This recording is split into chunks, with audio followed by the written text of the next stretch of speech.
नमस्कार।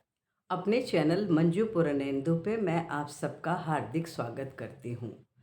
आज फिर एक बार मैं एक बहुत ही सेंसिटिव टॉपिक के साथ आपके सामने उपस्थित हुई हूँ।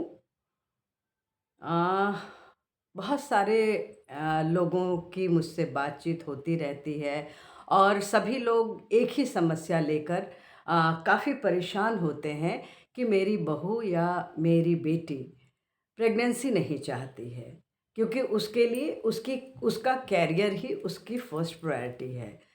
तो बच्चों, अगर पेरेंट्स को तुमसे लेके ये उम्मीद है, तो वो अपने लिए कुछ भी उम्मीद नहीं कर रहे हैं। एक बार ये बहुत अच्छी तरह से तुम लोग समझ लेना कि अगर तुम्हारा बच्चा होता है, तो वो तुम्हारे लिए होगा। ठीक है, बाबा-दादी, नाना-नानी को उससे खुशी ज़रूर मिलती है, लेकिन आप ये सोचो कि बाद में अगर वो किसी को सबसे ज़्यादा खुशी देता है ना, तो अपने पेरेंट्स को देता है।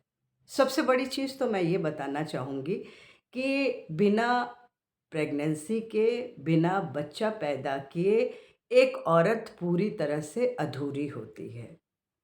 अगर आपको जीवन में आगे बढ़ना ही नहीं है, तो ज़रूरी नहीं है कि आप शादी भी करें। अगर आपके लिए आपका करियर बहुत इम्पोर्टेंट है, तो ठीक है, आप उसी पे कॉन्संट्रेट करिए। बहुत सारी ऐसे डॉक्टर्स को मैं जानती हूँ, जिनके लिए उनका करियर उनकी प्रायोरिटी था, तो उन्होंने पूरे जीवन शादी नहीं किया। सबसे बड़ा एग्ज़ाम्पल तो हमारी डॉक्टर कुट्टी हैं, जिनको तो लोग देवी की तरह पूजते हैं। उन्होंने भी शादी नहीं किया था, पर उन्होंने अपने जीवन को समाज सेवा के लिए समर्पित कर दिया था। तो बच्चों, मैं तुम लोगों से ये रिक्वेस्ट करूँगी कि अगर तुम इस दिशा में सोचते हो और प्रेगनेंसी के लिए, चाहे लड़की हो या लड़का हो, बिना दोनों के सहयोग से तो ये नहीं हो सकता ना। मैं ये कहना चाहूँगी कि 25 से लेके 35 तक की एज सबसे अच्छी होती है प्रेगनेंसी के लिए। क्योंकि इस समय लड़कियों की बॉडी में ओव्यूलेशन बहुत अच्छा होता है, फर्टिलिटी रेट बहुत ज़्यादा होती है और लड़कों का भी स्पर्म काउंट बहुत ज़्यादा होता है। आप सभी जान रहे हैं कि इस समय बहुत ज़्यादा पॉल्यूशन है, जिसका इफ़ेक्ट आपके फर्टिलिटी रेट पे भी पड़ रहा है। आप जानते हैं ना? तो समय रहते हुए ही इस बारे में सोचिए और फैसला करिए। मैं लड़कियों को बताना चाहूँगी कि प्रेगनेंसी एक ऐसा अनुभव है, जो जैसे कहते हैं ना कि जब तक आप कोई चीज़ चखोगे नहीं, उसका स्वाद आपको नहीं मिलेगा, है ना? तो प्रेगनेंसी भी एक ऐसा ही अनुभव है। जब एक लड़की 9 महीने प्रेग्नेंट होती है, जैसे-जैसे उसके गर्भ में एक बच्चे का विकास होता है, उसको जिस तरह के अनुभव होते हैं, वो कोई बता नहीं सकता। वो सिर्फ़ महसूस किया जा सकता है। जब बच्चा आपके पेट में हिलता-डुलता है, चलता है, तो आपको एक अजीब तरह की खुशी देता है। वो मैं कह रही हूँ ना, वो सिर्फ़ आप महसूस कर सकते हैं। कभी-कभी बच्चे का सर आपके पेट में कहीं फँस जाता है, आपको दर्द होता है ना? पर एक अलग-सी खुशी मिलती है, क्योंकि लगता है कि मेरे अंदर, मेरे शरीर में एक जीव पनप रहा है, जो कुछ दिन बाद जन्म लेगा और मेरी गोदी में आएगा। तो जब ये बच्चा जन्म लेता है, माँ को थोड़ी तकलीफ़ होती है, पर आजकल लड़कियों ने तो बहुत अच्छा ऑप्शन और डॉक्टर्स ने भी निकाल दिया है कि फटाफट सिज़ेरियन करते हैं, उस दर्द से फुर्सत मिल जाती है। तो इस बारे में मैं कोई ओपिनियन नहीं दूँगी, क्योंकि ये आपका एकदम पर्सनल मैटर है और डॉक्टर्स का की भी अपनी सोच है। वो हमसे बहुत ज़्यादा समझदार हैं, कब किस चीज़ की रिक्वायरमेंट है, वो मुझसे बेहतर समझ सकती हैं।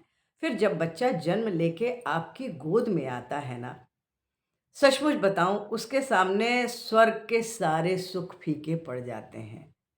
और जब आप पहली बार अपने बच्चे को फ़ीड कराती हैं, आँख बंद करके उस अनुभव को सिर्फ़ आप महसूस करिए।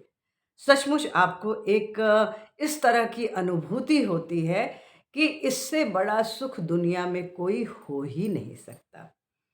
फिर बच्चा जैसे-जैसे बड़ा होता है, आपसे बातें करता है, आपको रिस्पॉन्स करना शुरू करता है, आपकी ओर देखता है, मतलब वो सारे अनुभव एक फ़िल्म की तरह आपके जीवन में बन जाते हैं, जिसको आप भुलाना भी चाहें तो नहीं भुला सकती हैं।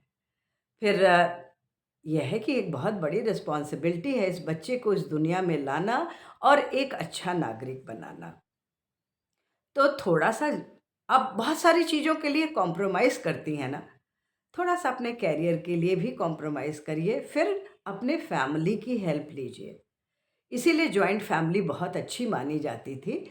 अगर आप जॉब करती हैं और आपके इन-लॉज़ या आपके पेरेंट्स आपके साथ हैं, तो आपको कोई टेंशन करने की ज़रूरत ही नहीं है, क्योंकि आप नैनी के भरोसे नहीं बच्चे को छोड़ के जा रही हैं, अपने पेरेंट्स के भरोसे छोड़ के जा रही हैं।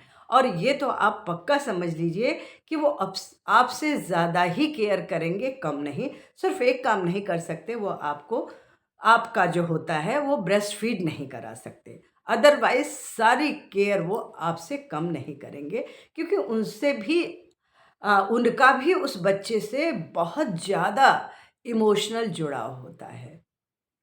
तो बच्चों, अभी भी देर नहीं हुई है, सोचो। डॉक्टर्स का भी कहना है कि 40 के एज तक भी बच्चे हो जाना अनसेफ नहीं होता है। किसी-किसी केस में तो आप देखिए 20 में भी अनसेफ होता है। पर ज़्यादातर ऐसा कहा जाता है कि आजकल बच्चे करियर कॉन्शियस हो गए हैं। पहले वो अपने करियर में स्टेबिलिटी बनाना चाहते हैं, उसके बाद इस बारे में प्लान करना चाहते हैं। तो मैं तो यही कहूँगी, बिल्कुल करियर को भी आप उसके साथ भी कॉम्प्रोमाइज़ मत करिए। करियर पे भी जिस मंज़िल तक आप जिस मुकाम तक पहुँचना चाहती हैं, पहुँचिए, या बीच में एक छोटा-सा ब्रेक लीजिए और उसके बाद इस सुख को भी अनुभव करिए। फिर वापस से जाइए अपने करियर में। किसने रोका है? मैं बहुत सारी ऐसी लड़कियों को जानती हूँ, जो करियर के साथ-साथ अपने बच्चों को भी अपने हस्बैंड के सहयोग से इतना अच्छा पाल रही हैं, इतनी अच्छी परवरिश कर रही हैं, जो एक हाउसवाइफ़ नहीं कर सकती। आप मेरी बात पर विश्वास करके देखें, क्योंकि उनके पास ऑफ़िस के बाद हाँ, घर के काम के लिए आप सर्वेंट रख लीजिए, मेड रख लीजिए, पर बच्चे का काम आप कोशिश करिए कि खुद करिए। तो जो आपके पास खाना बनाती थीं या घर के और काम करती थीं, वो समय जो आपके पास था, उसको आप बच्चे के साथ बिताइए। क्योंकि आपके जीवन का ये अनुभव दोबारा आपको नहीं मिलने वाला है। या तो आप सेकंड प्रेगनेंसी करिए और दूसरा बच्चा भी करिए, पर मैं ये नहीं कहती, एक भी कर लीजिए, तो आप इस अनुभूति से अछूती नहीं रह जाएँगी। तो चलिए, फिर मिलती हूँ और फिर इस टॉपिक पे कुछ बातें करूँगी आप सबसे।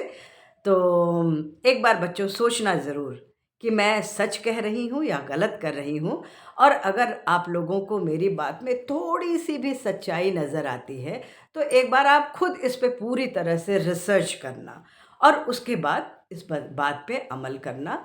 देखना, जीवन में एक अलग तरह की खुशी आएगी और जीवन में एक अलग तरह का बदलाव आएगा। तो चलिए, मिलती हूँ अगले अगले वीडियो में। तब तक के लिए खुश रहिए, मस्त रहिए। मेरी बातों पर एक बार विचार ज़रूर करिएगा, ठीक है ना? तो चलिए, मिलती हूँ अगले वीडियो में। तब तक के लिए have a nice day. Bye bye. Bye.